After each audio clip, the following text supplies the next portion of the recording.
Good morning students, welcome back. So today we are going to start with chapter number 5 which is based on Python. So the name of the chapter is conditional and looping constructs. Again we are at a small advantage students. Conditional means if statement that we have covered in 9th and 10th standard, and looping, some parts of looping we already saw in 10th standard. So both of the topics are almost somewhat known to us. No matter, even if it is not known to us, we will start it once more in a proper manner with proper syntax and rules. Now, to begin with this chapter, there is something in Python called program control flow. I will show this with an example, but what is the meaning of this program control flow? Program control flow means how does the flow of a Python program work? How does instructions in a Python program are executed? How does the statement in a Python program are executed one after the another? Simply speaking, program control flow means the flow of processing in our program. Okay, you will understand this once I go for an example. Now, there are three types of program control flows. Number one is the easiest one, that is sequential. Let me give you an example for sequential. A equal to 25, B equal to 10, C equal to 5. Suppose I want to write print B plus C. Suppose I want to write print A minus C, and suppose I want to write print thanks. Okay, so I have written a small program. Logic of the program is very clear. Now this is called sequential program control flow. How? When you run the program after saving and pressing F5, how does the program runs? First, control will come to this line. Okay, Python will understand that A is having a value of 25. Then control will come to the second line. Python will understand that yes, B is another variable that is having the value of 10. Then control will come to the next line. C is 5. Python will understand that value of C is given to be 5. Then control will come to the next line. Print B plus C. So 10 plus 5 is in memory. What will be printed? 15. Then control will come to the next line. Print A minus C. 25 minus 5 is in memory. What will be printed? 20. Finally, what will be printed? Thanks. So as you can see students, we are following this program step by step. We are following each instruction in a program line by line, step by step, or sequence by sequence. So such a program control flow is called sequential control flow. In short, if you are asked to define sequential control flow, how you will define? Sequential control flow means each instruction given in a program will be executed line by line or sequence by sequence. Such a control flow is called sequential control flow. I hope you are able to understand. I repeat it once more. In sequential control flow, all instructions given are executed one by one, line by line, as we are normally doing in Python. So this was the first type of control flow students, that is sequential control flow. Now students, we are going to discuss in detail conditional control flow and in detail looping control flow. I am dedicating this video for conditional control flow, where you will be made to introduce with the syntax and rules of if statement, elif statement, and certain examples. In the next video, we will introduce you to the third type of control flow, that is looping control flow. So before I erase, we discussed about program control flow. What is program control flow? It is the way by which instructions are executed in a Python program. We discussed the easiest type of control flow, that is sequential control flow, where all instructions are executed line by line. In this video, we will be dedicating the time to conditional control flow or conditional statements, that is the if-else statement. In the next video, we will go for the looping. Okay students, let us start with if statement. As you know from 10th standard, I would like to repeat it once more. If statement allows us to have options in Python. If this, then some set of instructions will be executed, else other set of instructions will be executed. You will be more clear when you see an example, but first of all we will discuss the syntax. Now, first time maybe you are hearing this word. What is the meaning of the word syntax? Syntax means rules by which any statement in Python is executed. Okay, so this, for you can say strategy, this structure of if condition has to be followed. Let us see.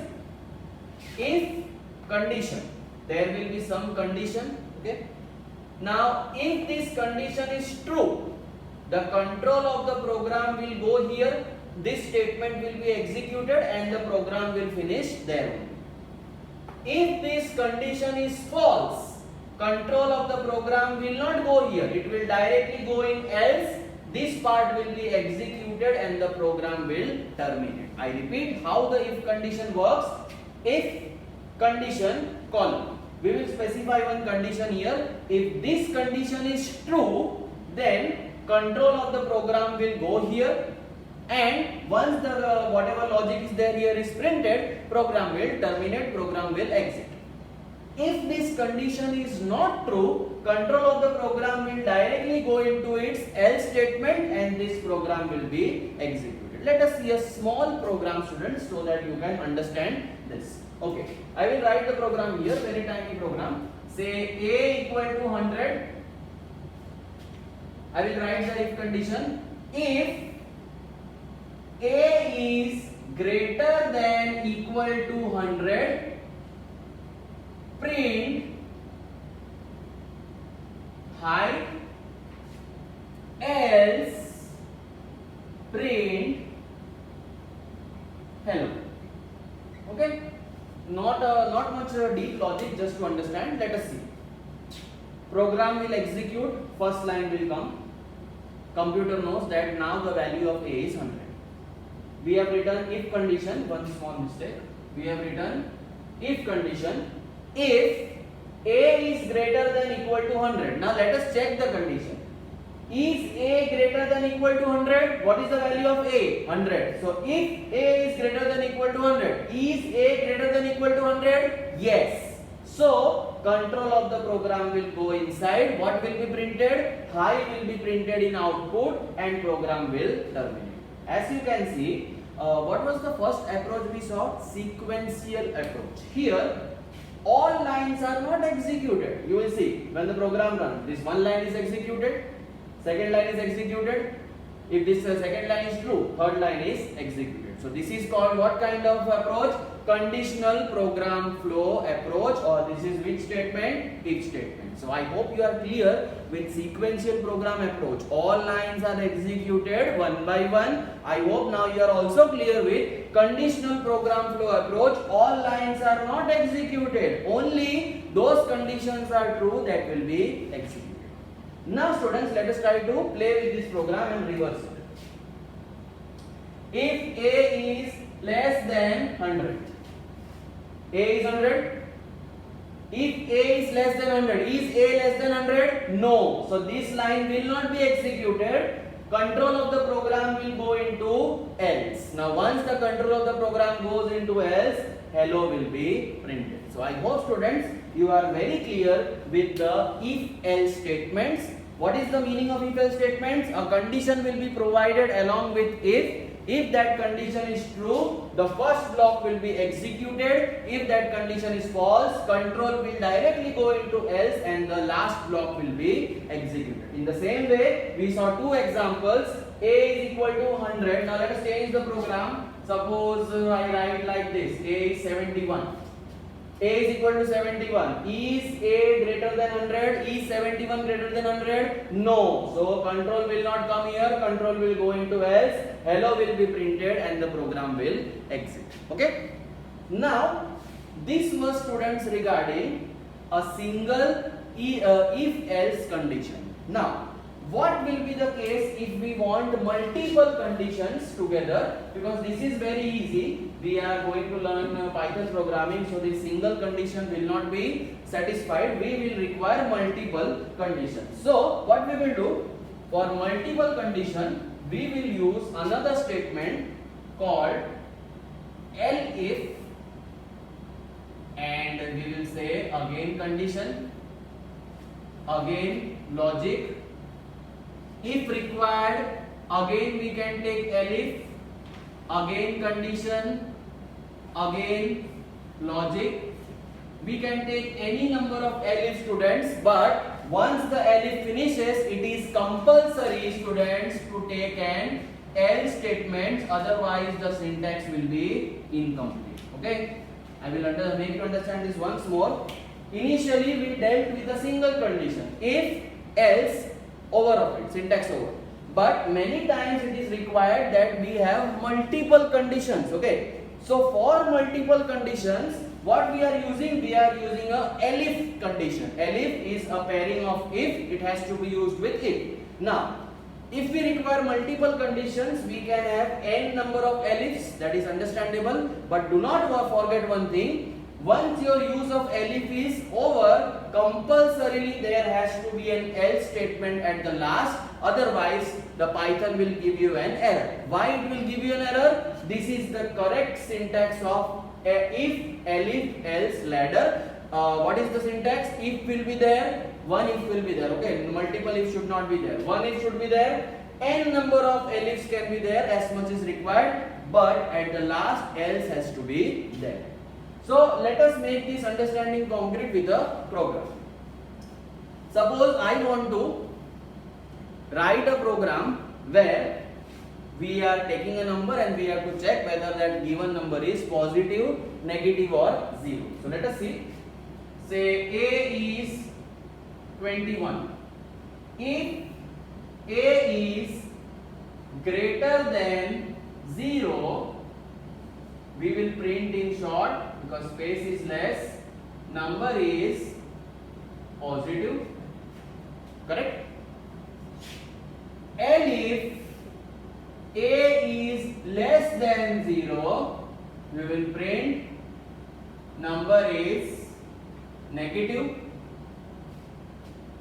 We can also have elif A equal to 0. Remember, we discussed in the previous chapter, we will never use a single equal to in if condition, we will use multiple equal tos.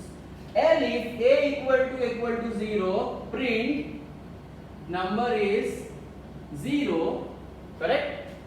And if we require, we can put a else, we have to put a else, not if we require, we have to put a else, that we can enter some other message, that print, say, enter proper number. Okay, I will show you how this actually works. Now let us make our understanding more concrete. A equal to input, enter a number. So this will be a perfect program where the user will give you the input. Let us see. A equal to input, user is asking for some input, user enters say 75. Is 75 greater than 0? Yes. So what will be printed? Positive. Program will terminate here only, all these statements will not be executed. We will run it once more. User enters A equal to say minus 65. Is A greater than minus 65? Sorry, is minus 65 greater than 0? No. So this will not be executed. We will go in elif. Is minus 65 less than 0? Yes. What will be printed? Negative will be printed. Program will terminate. Third time I am running. A equal to 0. Is 0 greater than 0? No. Is 0 less than 0? No. Is 0 equal to 0? Yes. What will be printed? 0. Now why I have kept this else condition? Sometimes we can enter by mistake some symbol. Suppose if we enter dollar here, although computer will give you an error because dollar is you can say not a type of a number, also computer can give an error. So if that error is coming, we are putting an else statement so that we'll enter that. If we are entering dollar, we will get that enter a proper number. There is one more shorthand to this. What will happen? See, what will happen if I erase this and let it be? And what will happen if I erase this and just do it like this? Okay, understand? I enter 20. Is 20 greater than 0? Yes, positive will be printed. I enter minus 20. Is minus 20 greater than 0? No, control will come here. Is minus 20 less than 0? Yes, negative will be printed. I enter 0. Is 0 greater than 0? No. Is 0 less than 0? No. Elif is vanished. Control will go into L. So what will be printed? 0. So this way logic can be actually handled, that we can use if conditions, elif conditions as per our requirement. Okay. So this is our students, we are going to deal with if, elif, else statements, and this we are discussing what kind of approach? Conditional program flow approach. Okay, fine. Finally, before we exit and end this video, we will show you a small menu kind of approach, a small program we will be doing, where you will be more clear with the use of if. Okay. Okay students, so as you can see, I have written a program based on if, elif and else statement. Okay, let us understand the program from the start. This is a small menu program for a say small calculator application. I have taken two variables m comma n equal to 15 comma 20. Do not forget, this means m equal to 15 and n equal to 20. I have printed 5 options as you can see. 1 add, second subtract, third product, fourth divide, and fifth is exit. I have chosen an input method. I am asking the user for inputting choices 1 to 5. Now, what will happen if the user chooses 1? User is choosing 1 here, 1 will go into A, and this part, that is addition, will be executed. What will happen if the user chooses 2? This part will not be executed. Elif part, subtraction, will be executed. What will happen if the user chooses 3? First and second part will not be executed. Only the third part will be executed, that is multiplication. What happens if user chooses 4? Fourth part, that is division, will be executed. What happens if the user chooses 5? Fifth part, that is nothing, that is a message, that is thanks, will be printed. Now, you will wonder, why do we require this? Now, certain users, suppose how many menu options are available? 1 to 5. Suppose a user enters by mistake 7. Do we have any option for 7? No. So in this case, neither this, neither this, neither this, neither this or neither this will be executed. Directly the control will come into 7 or else, and what will be printed? That please enter a proper input. So this is the practical use of if, elif and else ladder, where any programming approach can be made easy. I hope you have understood this. So this video we saw 3 program flow controls, that is sequential, all lines will be executed one by one. Second, we saw conditional. You will see only from here to here will be executed. After that, all lines will not be executed. Based on the condition, certain lines will be executed. So this is which kind of flow? Conditional program control flow. So in the next video, we will see the third kind of control flow, that is looping control flow. That will be our last topic of this chapter. So this will be all for this video. Thank you and have a nice day.